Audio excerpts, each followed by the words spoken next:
दरम्यान समाजकंटकांकडून महिला पोलिसांचा विनयभंग करण्याचा प्रयत्न झाल्याचं मिटकरी म्हणालेत। पोलिसांवर हात उचलणाऱ्यांवर कठोर कारवाई झालीच पाहिजे अशी मागणी मिटकरींनी केली आहे। फुटेज जर बघितलं, आज पण टीव्हीवर सर्व फुटेज दिसतंय की महिला पोलिसांचा विनयभंग करण्याचा समाजकंटकांनी प्रयत्न केला।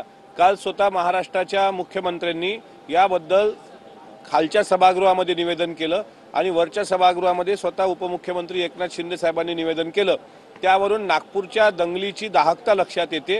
हा कट ही दंगल पूर्वनियोजित होती का याकडे पोलिसांचं लक्ष आहे। पोलिसांनी आरोपींना काही अटक पण केलेली आहे। 23 मार्च पर्यंत त्यांना पोलीस कोठडी पण भेटलेली आहे।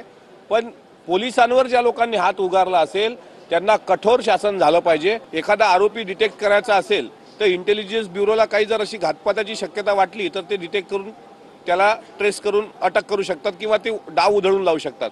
पण यामध्ये दोन्ही विरोधाभासाच्या गोष्टी दिसतात। त्यामुळे स्वतः गृहमंत्री सक्षम आहेत आणि गृहमंत्री कोणाचं हे फेल्युअर आहे, इंटेलिजन्स ब्युरो काय करत होतं, ह्या सगळ्या गोष्टीची शहानिशा करून या घटनेला जबाबदार कोण आणि हे पूर्वनियोजित होती की वेळेवर घडली याबाबत लवकर खुलासा करतील।